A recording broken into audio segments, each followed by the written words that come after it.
Hello, everyone, and welcome. I'm Marty Haynes, and this is Hal Haynes at HFC Benefits and HFC Consultants. Our goal is to educate you on matters that can help your business meet its financial goals and provide better employee benefits. So you've joined today for this webinar, When the Smoke Clears. What will your business financially look like after COVID-19? How can you recapture lost income? And the goal of that and the answer to that question today is going to be to educate you. Education is a wonderful thing. So we're going to learn some things today. We've got some great panelists to be able to help you and guide you along and get you to the next step. We have Margaret. She is a fierce proponent of cost transparency and disruptive innovation within the health care marketplace, with a focus on the roles of independent physician practices and ambulatory surgery centers. Her practice recently received the 2020 Gold Health Value Award from the Validation Institute for its outpatient surgery program. Prior to entering the healthcare marketplace, Margaret invested 5 years teaching 8th grade language arts in Newberry. She has a Bachelor of Arts degree from the University of South Carolina Honors Program. Margaret has joined us today to explain how different surgical sites of service impact the total cost of service. So my question to you, Margaret, I'll just save that question a little bit later, but welcome to our webinar today. And like I said earlier, this is some great education for our members and our guests. So kind of educate us on what you do and kind of how you got into this. Absolutely. So I have been at Midlands Orthopedics and Neurosurgery for 20 years. So I was a young child when I came here, right after teaching school.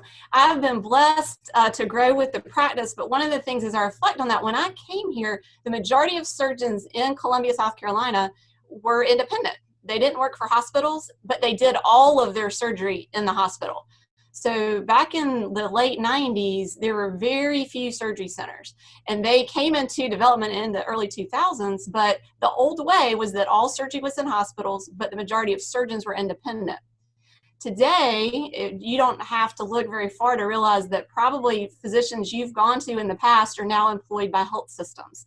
As the market has gotten harder for smaller businesses, even really private physician groups are kind of small businesses to make it, they have been consumed by big health systems. So that leads to the question, what happens to the cost? As in many other sectors of our economy, does consolidation reduce costs or does it increase costs? And I think in healthcare, there's not much debate left that it increases cost. And so I'm really passionate and excited to still work for an independent group that happens to also have a surgery center so that we can, I think that the curve is bending a little bit where employer-sponsored plans particularly are becoming more aware that there is an opportunity to achieve some savings that's just based on changing the site of service. But when I use that phrase, I find that a lot of people aren't still really clear what we mean. So our goal today is to just talk through what does it mean, site of service, what does that mean, and what impact does it have on cost? And once you understand that, how can you leverage your plan design to get the biggest bang for your buck, so to speak, by choosing a correct site of service? All right, so here are our key questions. What are the different surgical sites of service? What does that actually mean? How does the procedure cost vary depending on the site of service where it's performed? And how can an employer leverage that site of service to reduce the cost and yet enhance the outcome so that there's no compromising of outcomes? Now, this explanation, I'm going to use Medicare as a foundation because all commercial payers really build off of Medicare's structure. So it's not exactly the same, but I think it's a good starting point. And then I'll definitely make the application to the commercial setting. But the first setting, site of service, is a hospital-based setting. Within the hospital, you have two different options for a site of service. One is the inpatient department. Medicare pays hospitals for inpatient services through a program called the Inpatient Prospective Payment System, or IPPS. If a procedure qualifies for inpatient, you'll spend typically at least 2 nights in the hospital, and that would be the most expensive setting because everything is included in that rate. The overnight care, even if you get a Tylenol, it's going to be at a much higher price if you're in that inpatient setting. The second hospital-based setting is a hospital outpatient department, which is often abbreviated as HOPD when we talk about it in the medical world. Medicare pays the outpatient departments a lower rate than the inpatient department. Most often, if you have an outpatient procedure at the hospital, you're going to be discharged that same day. Occasionally, you may stay overnight, but it will always be less than 24 hours. It is less expensive than the inpatient setting, but it would be 50 to 60% more expensive than an ASC setting for the same procedure. So a quick example would be a shoulder scope or rotator cuff repair that could happen in a hospital outpatient department. It can equally happen in an ASC, but the price is significantly different. Even for the Medicare platform, Medicare payments pays ASCs based on the ASC payment schedule, which is 50 to 60% less than a hospital outpatient department. Same day discharge usually for an ASC, you may be able again to stay overnight, never more than 24 hours, and that's dependent on the state regulations. In South Carolina, that is allowed. And it's important when you're looking at an ambulatory surgery center to ask the question, who owns it, and is it billing as an ASC or is it billing as a hospital outpatient department? So as an example, in Columbia, we have a hospital system that has an ASC, but when you get the bill for that, you will see that it is being billed as a hospital outpatient department. It's on the campus of the hospital, and so it's billed at those higher and paid at those higher HOPD rates than a true ASC. So that's an important question to consider when you're even choosing among ambulatory surgery centers. Now, a third site of service is a physician's office. So Medicare always pays private practice physicians via something called the physician fee schedule. However, hospitals have been allowed to bill Medicare under that OPPS. I know these are a lot of initials. OPPS is the outpatient payment system, even for clinic visits by services that are rendered by physicians they employ. Now, they're not required to do that, but they are allowed to do it historically. And those rates can be 50 to 60% more than the physician fee schedule. Not every hospital uses that tactic, but many of them do. What am I even talking about? So here's an example. Let's say you go this year for a physical to your primary care doc, and they're private, they're independent. You get your lab work, you might have an EKG, all of that is done in their private practice physician office. And all of that will be charged to you at a physician fee rate. But before your physical next year, they get employed by a hospital system. And suddenly you go back the next year and you have all of those same services. You have maybe a chest x-ray, you have an EKG, you have some lab work. And all of a sudden, in addition to the physician fee for those services, they are allowed to bill a facility fee for those services. Even though the office is the same, they didn't move locations, all that happened is that they were absorbed under the tax ID of a hospital. And that allows them another opportunity to charge the facility fee in addition. So the examples on the screen are something simple like a skin biopsy that could be done in the office, or maybe you get an injection and they use a C-arm or an ultrasound to do that. All of those things, if it's a private physician, are limited to one rate. And as soon as they become employed by a hospital system, there's potentially an opportunity that they can add a facility fee onto that and significantly increase the price. There's a movement around this that you may be familiar with. It's you'll frequently hear it cited as the site neutral payment initiative or movement. And I just put up for you a website of a nonprofit group, siteneutral.org. If you're interested in learning more about this, that's a great place to start. They're advocating for everyone that this cost differential would go away. CMS, the Centers for Medicare and Medicaid Services, has made several attempts since 2015 to get rid of this.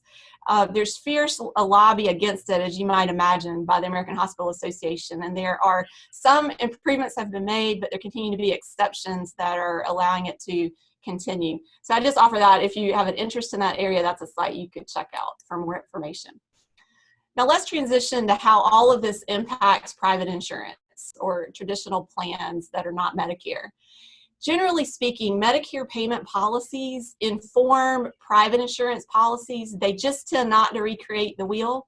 Medicare kind of sets a standard, and there'll be nuances here or there, but for the most part, private insurance tends to mirror, the rates are different, but they tend to mirror a lot of the policies. So while private insurance rates will be higher for these services than Medicare, this site of service differential still exists. And remember, what we mean by that is there will be one price for service in a physician's office. There's a second price if something's in an ASC, and yet a third price if that same exact service is moved to a hospital outpatient department, and we're going higher each with each step. And then finally, the most expensive would be an inpatient service.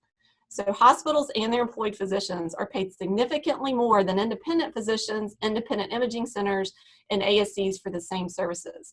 Imaging centers are a great example as well. So an MRI that is owned by a private group or a private facility that is not affiliated with the health system will literally be half or less in cost than an image that's taken at a place that's owned by the hospital system. So how do private insurance set rates for providers? And I'm speaking about this from the provider side, right, more than from the customer side, although we are an employer and we have to buy insurance as well. But this is a confusing concept that frustrates lots of folks understandably, and many people have not understood. Each insurance company negotiates rates with every single provider, and when I say provider, I mean health system, every imaging center, every ASC, and every physician practice. Each of those entities, all of them, all the health systems, all the private physician groups, all the ASCs have different contracts with the insurer and potentially different rates for the same procedure, even in the same community. So in Columbia, South Carolina, we have 3 hospital systems right now, and each of them has a different contract, for example, with Blue Cross or United or Aetna.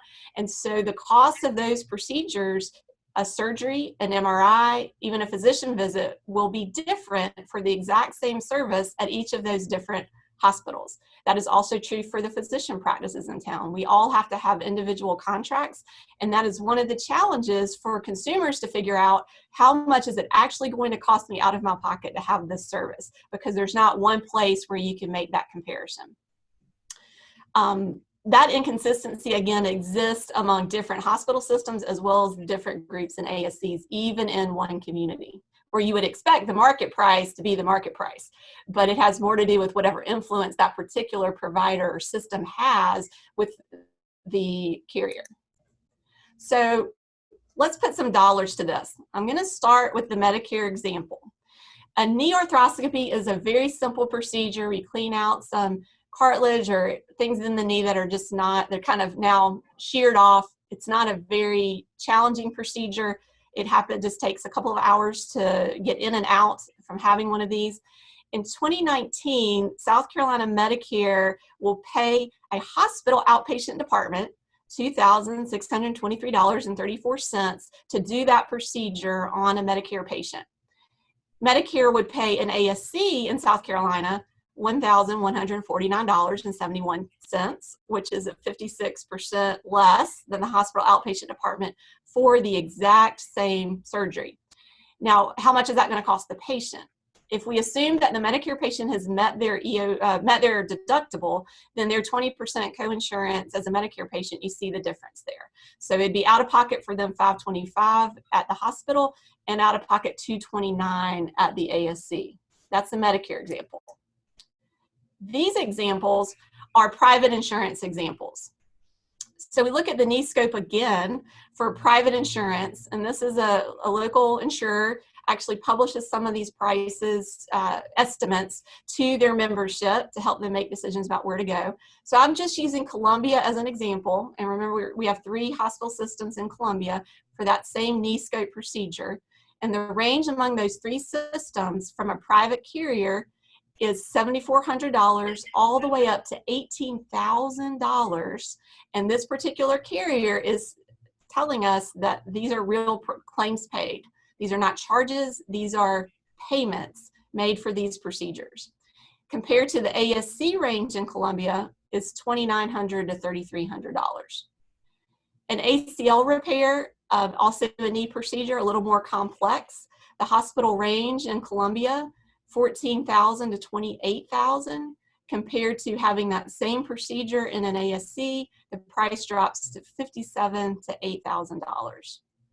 A bunionectomy, not a fun procedure to have. Feet procedures are not fun, but if you need it, you need it. So bunionectomy, Columbia Hospital ranges from $10,000 to $12,000 compared to $2,500 to $4,700 at a local ASC. And then carpal tunnel, probably familiar with that, very, very simple procedure on the hand, important, but not extremely complex. Columbia Hospital, up to $11,000 for that procedure, which literally just takes, to actually do the procedure doesn't take very long at all, but in and out in a couple of hours from the facility, compared to an ASC range of $1,500 to $2,000. So these are private insurance examples that are very common musculoskeletal procedures. Here's another, just taking it step by step. How could you leverage this knowledge, now that you have it, to save money for your plan? So let's take an example that we have a surgeon's practice, an ASC, and an anesthesia provider that are all in network. I'm latching on to the rhetoric I've learned about BUCA. So Blue Cross United, Cigna, right, Aetna, Humana. Let's say any of those, but you've got all three of those providers are in network with this plan. And this person who's insured by the plan needs a hip replacement. In Columbia, South Carolina, today, the hospital range for one of those insured private insurance networks is anywhere from $44,000 to $80,000 for a hip replacement. That is not charges, that is dollars paid by the plan to the facility. At an ASC, including all of those services, the surgeon's fee, the facility fee, the anesthesia fee, would not be more than $26,000 for the same procedure that would be done down the street in a facility called a hospital. Now the problem though, that's great savings, but the problem is many patients will meet their out-of-pocket max, whether they go to the ASC or the hospital, for a procedure like a hip replacement, because they may hit their deductible or their out-of-pocket max. So if I'm the patient, I'm gonna hit that anyway. I don't really care where I have it because it's not going to save me, the patient, any money. Meanwhile, the plan has a lot at stake, whether they're going to pay $40,000 more than necessary. How do they get the patient to make that choice? So one of the most simple ways to do that is if the plan design says, if you choose an ASC setting, if you're eligible for and you choose an ASC setting, you will not have to pay, we'll waive your deductible and your co-insurance. And for most people, that's plenty of incentive to choose a lower cost site of service. Meanwhile, the plan saves anywhere from $20,000 to $40,000 for one surgery just by absorbing that deductible. Another way to approach it, the example I just gave was you're still in a traditional network plan. You're just designing the plan so that people are incentivized to choose a lower cost site of service. A completely different way to approach it would be a direct contract with providers that use ASCs in a bundled arrangement. The cost is probably similar by the end of, when you get to the end of the day, but the advantage that some people pursue or perceive in a bundle is that you have 100% cost transparency from the right from the beginning. So you would know if any of my employees need a knee replacement or a hip replacement, all the costs associated with that surgery is going to be $26,000 max, and I don't have to pay anything beyond that. Those arrangements give a little bit more predictability, particularly if your advisor has looked at your claims history and you know you have, say, musculoskeletal surgery has been a really high cost for you historically, then that might be something you want to look at. What procedures are my employee population having most frequently that are musculoskeletal, and is there a local provider that I could work with to have a direct contract and go ahead and negotiate those prices so we don't have to worry about it later. Bundles are simplified claims administration. It's just one payment for all of those services.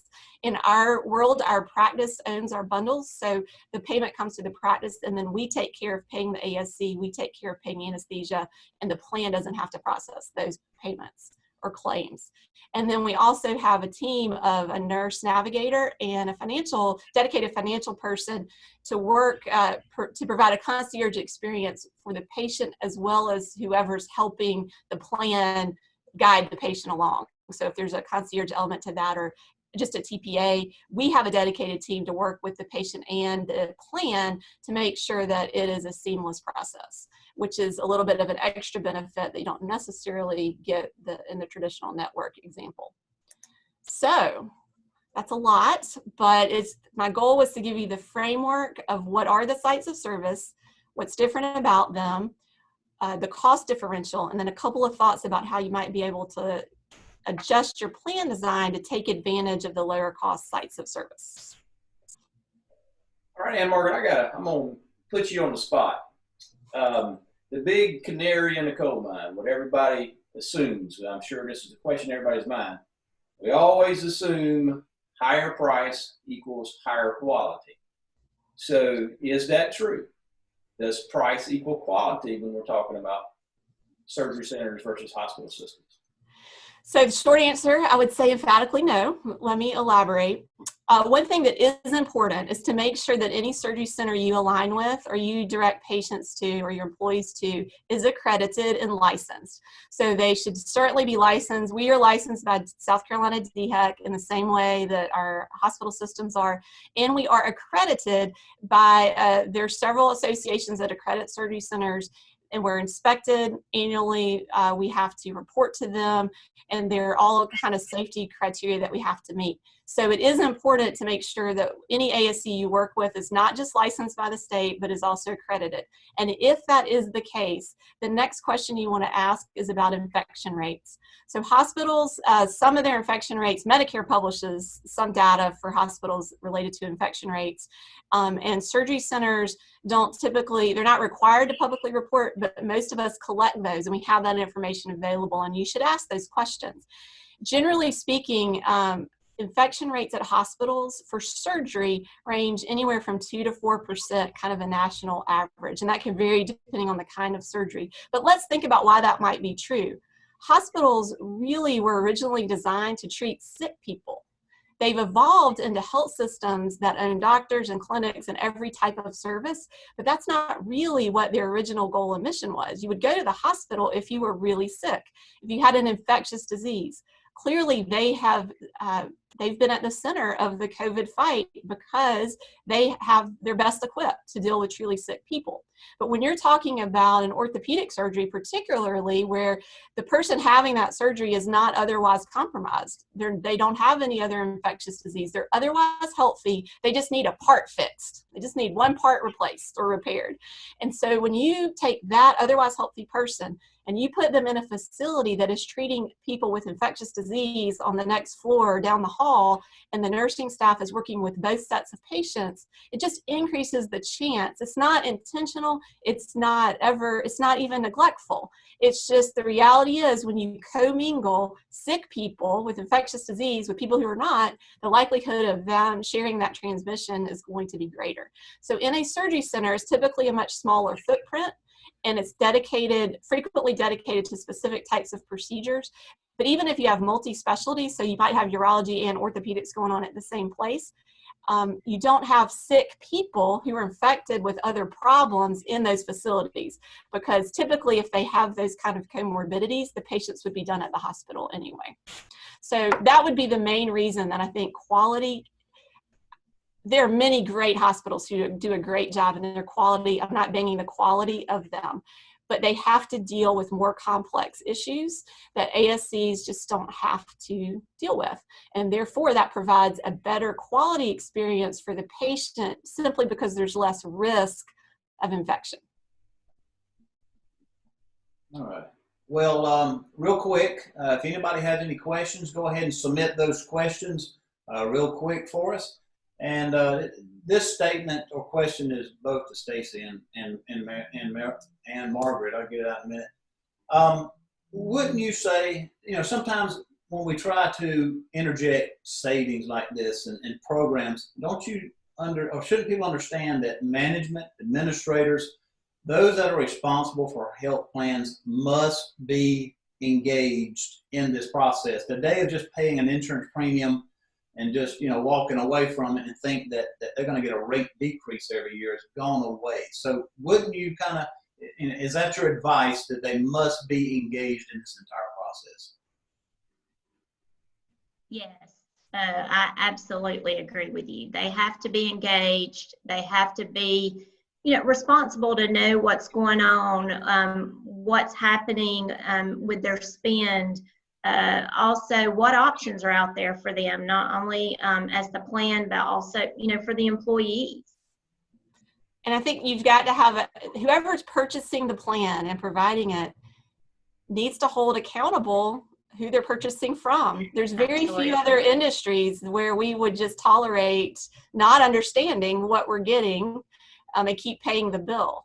But because it's confusing and hard, it can be hard. Especially, I find Stacy's realm incredibly confusing, and it's they count on that. Honestly, I think they count on us not understanding.